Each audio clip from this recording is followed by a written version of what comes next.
आज हम बात करने वाले हैं भारत के रेस्टोरेंट उद्योग पर आए एक बहुत बड़े संकट के बारे में। ये एक ऐसा उद्योग है जो हमारी अर्थव्यवस्था का एक बहुत जरूरी हिस्सा है, लेकिन आज ये एक साथ दो बड़ी मुश्किलों से जूझ रहा है। एक तरफ रसोई में पकाने के लिए गैस की किल्लत है, तो दूसरी तरफ टैक्स विभाग के छापे पड़ रहे हैं। इस पूरे मामले को समझने के लिए हमारे साथ अंत तक जरूर बने रहिएगा। तो सवाल यही उठता है कि आखिर अचानक ऐसा क्या हो गया कि भारत के रेस्टोरेंट्स गैस की कमी और टैक्स छापों के इस जाल में फंस गए। ये कोई छोटी मोटी बात नहीं है। ये एक ऐसा तूफान है जिसकी जड़ें हजारों मील दूर मिडिल ईस्ट से लेकर हमारे ही देश के डिजिटल सिस्टम तक फैली हुई हैं। तो चलिए पहले संकट से शुरू करते हैं, जो है गैस की कमी। ये प्रॉब्लम भले ही हमारे किचन तक पहुंच गई हो, लेकिन इसकी शुरुआत यहाँ से हजारों किलोमीटर दूर हॉर्मुज़ जलडमरू मध्य में हुए एक इंटरनेशनल तनाव से हुई है। देखिए, ये सब ना एक चेन रिएक्शन की तरह हुआ। जब ईरान ने हॉर्मुज़ स्ट्रेट को ब्लॉक करने की धमकी दी, तो कतर से आने वाली लिक्विफाइड नेचुरल गैस यानी LNG की सप्लाई रुक गई। अब क्योंकि भारत कतर से बहुत ज्यादा गैस इंपोर्ट करता है, इसका सीधा असर हमारी सप्लाई पर पड़ा। नतीजा, सरकार को गैस की राशनिंग करनी पड़ी, मतलब गैस को बांट कर देना पड़ा। अब सरकार के लिए ये एक बहुत बड़ी मुश्किल थी। अगर घरों में गैस की कमी हो जाती तो लोगों का गुस्सा बढ़ सकता था। इसलिए उन्होंने सबसे पहले ये पक्का किया कि हर घर का चूल्हा जलता रहे। लेकिन इस फैसले का साइड इफेक्ट ये हुआ कि रेस्टोरेंट्स जैसे कमर्शियल बिजनेस पर दबाव बहुत ज्यादा बढ़ गया। और देखिए, कानून इस बारे में बिल्कुल साफ है। घरों में जो 14.2 किलो वाला लाल सिलेंडर इस्तेमाल होता है, उसे रेस्टोरेंट्स में यूज करना गैरकानूनी है, एक सजा वाला अपराध है। उन्हें लीगली सिर्फ 19 किलो या उससे बड़े कमर्शियल सिलेंडर ही इस्तेमाल करने होते हैं। और इस हालात से निपटने के लिए सरकार ने एक पुराना लेकिन बहुत सख्त कानून लागू कर दिया, द एसेंशियल कमोडिटीज एक्ट 1955। इसका सीधा सा मतलब ये है कि अगर कोई भी इस कमी के समय में सिलेंडर की जमाखोरी या ब्लैक मार्केटिंग करता पकड़ा गया, तो उस पर बहुत सख्त एक्शन लिया जाएगा। सरकार के प्रायोरिटीज यहाँ एकदम साफ दिखती हैं। घरों और गाड़ियों के लिए CNG की सप्लाई को तो पूरी तरह से सेफ रखा गया है, लेकिन होटलों और छोटे बिजनेस को अपनी सप्लाई में 20% की कटौती झेलनी पड़ रही है, और जाहिर है इससे उनकी मुश्किलें और भी ज्यादा बढ़ गई हैं। तो ये तो थी एक कहानी। अब चलते हैं दूसरे संकट की तरफ, जो बाहर से नहीं बल्कि इंडस्ट्री के अंदर से ही आया है।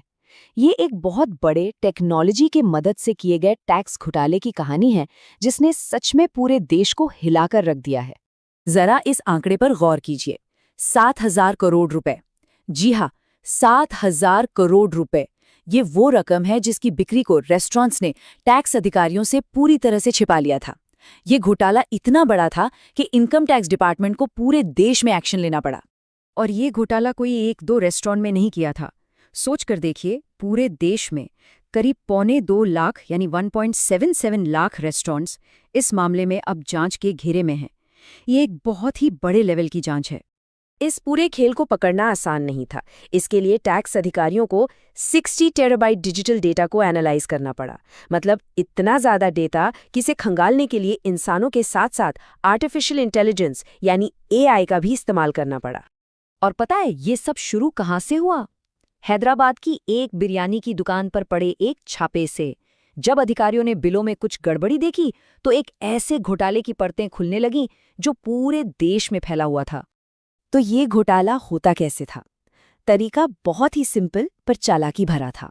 मान लीजिए किसी कस्टमर ने कैश में पेमेंट किया, तो उससे तो एक पक्का बिल मिल जाता था, लेकिन बाद में रेस्टोरेंट का मालिक एक खास सॉफ्टवेयर का इस्तेमाल करके उस कैश की एंट्री को अपने सिस्टम से ही डिलीट कर देता था। मतलब नो रिकॉर्ड नो टैक्स। धोखाधड़ी के भी कई तरीके निकाल लिए थे इन लोगों ने।